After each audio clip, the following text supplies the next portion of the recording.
আসসালামু আলাইকুম। আজকে আবারও চলে আসলাম আরেকটা কেক ডেকোরেশন ভিডিও নিয়ে। আজকের কেকটা হচ্ছে একটা রেইনবো থিম কেক।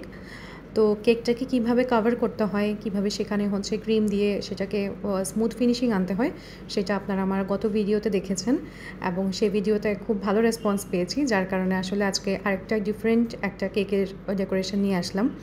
অনেকেই হচ্ছে জিজ্ঞেস করে যে রেইনবোর যে কালার্সগুলো, এই কালার্সগুলো হচ্ছে কিভাবে এতগুলো কালার আমি করি বা কিভাবে হচ্ছে আমি এতগুলো কালার মিক্স করি। তো ভিডিওর প্রথমেই আপনারা যে পেইন্টের যে প্যালেটটা দেখেছেন, নর্মালি পেইন্টিং যারা করে তাদের কাছে হচ্ছে এই ধরনের প্যালেটগুলো থাকে। তো যেহেতু আমরা কেক ডিজাইন করি, তো এক হিসেবে আমরাও এখন পেইন্টারের মতো কাজ করি, আমরাও একজন আর্টিস্ট হিসেবে কাজ করি। তো আমাদের কাছেও আসলে এখন এই জিনিসগুলো থাকতে হবে। তো যদি হচ্ছে আপনারা এই ধরনের পেইন্টের যে প্যালেটটা এটা একটা রাখেন, তাহলে এই যে অল্প অল্প পরিমাণে যে আমাদের কালারের কাজগুলো থাকে, ভাগ করে করে অল্প অল্প করে আপনারা কালারটা মিক্স করতে পারবেন। রেইনবোর মধ্যে তো হচ্ছে 7টা কালার থাকে, তো এখানে আমি হচ্ছে 6টা সেকশনে 6 অল্প অল্প করে ক্রিম নিয়ে অল্প অল্প কালার দিয়ে হচ্ছে আমি 6টা ডিফারেন্ট কালারের ক্রিম বানিয়ে সেখান থেকে হচ্ছে আমি এই যে ছোট্ট একটা প্যালেট নাইফ দিয়ে প্রথমে আমি ক্রিমটা ছড়িয়ে দিচ্ছি। আমি যেভাবে হচ্ছে সোজা করে দিয়েছি, আপনারা যদি চান আপনারা সেটাকে একটু কার্ভ করে দিতে পারেন।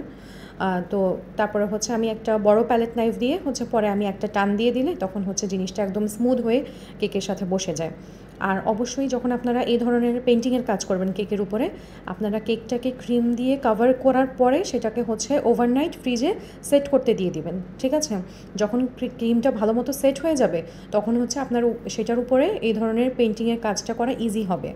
একদম নরম ফ্রেশ ক্রিমের মধ্যে এই কাজগুলো করা যাবে না, তখন দেখা যাবে যে আপনার যে ক্রিমটা সেটা হচ্ছে এই কালারের সাথে মিক্স হয়ে উঠে যাচ্ছে। তাই হচ্ছে কেকটাকে ভালো করে আগে সেট করে নেবেন। তো এখানে হচ্ছে আমি ক্রিমের সাথে যে কালারগুলো ইউজ করেছি সেগুলো সবগুলোই ছিল রেডম্যানের। প্রথমে হচ্ছে রেডম্যানের যে স্ট্রবেরি রেড কালারটা সেটা দিয়েছি, তারপর হচ্ছে অরেঞ্জ কালার, এরপর হচ্ছে ইয়েলো, তারপর হচ্ছে গ্রিন, আর এখানে যে স্কাই ব্লু কালারটা সেখানে হচ্ছে আমি ক্রিমের সাথে অল্প একটু ব্লু হালকা করে অ্যাড করেছি, যার কারণে কালারটা স্কাই ব্লু হয়েছে। এই ক্রিমটা হচ্ছে আমার বানানো ছিল, যেটা হচ্ছে তার কিছুক্ষণ আগেই আমি একটা কেক ডেকোরেশন করেছিলাম, তো এটা আবার আলাদা করে বানাতে হয়নি। আর ক্রিমের সাথে যখন আমি একটু বেশি পরিমাণে ব্লু কালারটা দিয়েছি তখন হচ্ছে কালারটা ডার্ক ব্লু হয়েছে এবং লাস্টে হচ্ছে পার্পল কালারটা দিয়েছি। দেখতে পাচ্ছেন যে কীভাবে আমি একটা বড় প্যালেট নাইফ দিয়ে একটা টান দিয়ে জিনিসটাকে একদম স্মুথ করে নিচ্ছি, তাহলে হচ্ছে আর একটু রিয়েলিস্টিক লাগে এবং জিনিসটা খুব ভালো একটা ফিনিশিং দেখা যায়।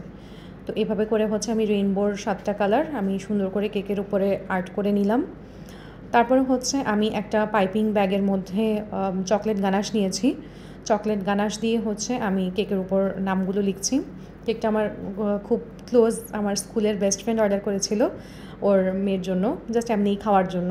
তো কেকের মধ্যে হচ্ছে ওর মেয়ের নাম আর হচ্ছে ওর ভাইয়ের ছেলের নামটা লিখতে বলেছিল। তো গানাশ দিয়ে লেখার কারণে হচ্ছে কেকের যে ডিফারেন্ট কালারের উপরে হচ্ছে কালো কালার লেখাটা খুব সুন্দর ফুটছিল। এবং গানাশ দিয়ে লিখলে আরেকটা যে সুবিধা সেটা হচ্ছে যে ক্রিমের যে কালারটা, ওই কালারটা হচ্ছে আপনার চকলেট গানাশের সাথে মিক্স হয়ে যায় না। অনেক সময় দেখা যায় যে আমরা অন্য একটা কালার দিয়ে যখন আমরা একটা কেকের উপরে লিখি তখন কেকের বেজের মধ্যে যে কালারটা থাকে ওই কালারটা হচ্ছে উপরের কালারের লেখার উপরে উঠে চলে আসে। যেমন রিসেন্ট আমার একটা লাল কালার কেকের উপরে আমি সাদা ক্রিম দিয়ে লিখেছিলাম এবং লাল কালারটা পুরাটাই হচ্ছে আমার সাদা ক্রিমটাকে কালার করে ফেলছে, যার কারণে লেখাটা একদমই বোঝা যাচ্ছিল না। তো ওইটা আমার জন্য একটা লেসন ছিল যে নেক্সট টাইম থেকে ওই কাজটা আর করা যাবে না। তারপর হচ্ছে আমি এখানে রেড কালার ক্রিম দিয়ে একটা হার্ট বানিয়ে নিলাম। তারপর আমি একটা প্যালেট নাইফ দিয়ে হার্টের উপরের যে অংশটা, উপরের সারফেসটাকে একটু সমান করে দিয়েছিলাম। সেটা একদম লাস্টে করেছিলাম যখন আমার মনে হয়েছিল যে হার্টটা স্মুথ হয়নি, দেখতে ভালো লাগছে না তখন। তারপর আমি এখানে কিছু মিক্স কালার যে স্প্রিঙ্কলস আছে সেগুলো একটু স্প্রিঙ্কল করে দিলাম, যেহেতু এটা একটা রেইনবো থিম কেক, অনেক কালারফুল। তো কালারফুল স্প্রিঙ্কলসগুলো কেকের ডেকোরেশনের সাথে খুব সুন্দর যাচ্ছিল। তারপর আমি কিছু যে বড় বড় যে সুগার বলগুলো আছে সেখান থেকেও হচ্ছে আমি কালারফুল কিছু সুগার বল দিয়ে আমি উপরে একটু ছড়াই দিলাম। এই সুগার বলগুলো হচ্ছে একটু বেশি ফোকাস করছিল, আমি চেষ্টা করছিলাম যে এক একটা এক এক কালার দেওয়ার জন্য, যেন হচ্ছে ওই রেইনবোর যে ডিফারেন্ট কালার্স আছে ওই কালার্সগুলোর সাথে ম্যাচ হয়। তো যাক, ওভারঅল ছিল আমার এই কেকটা।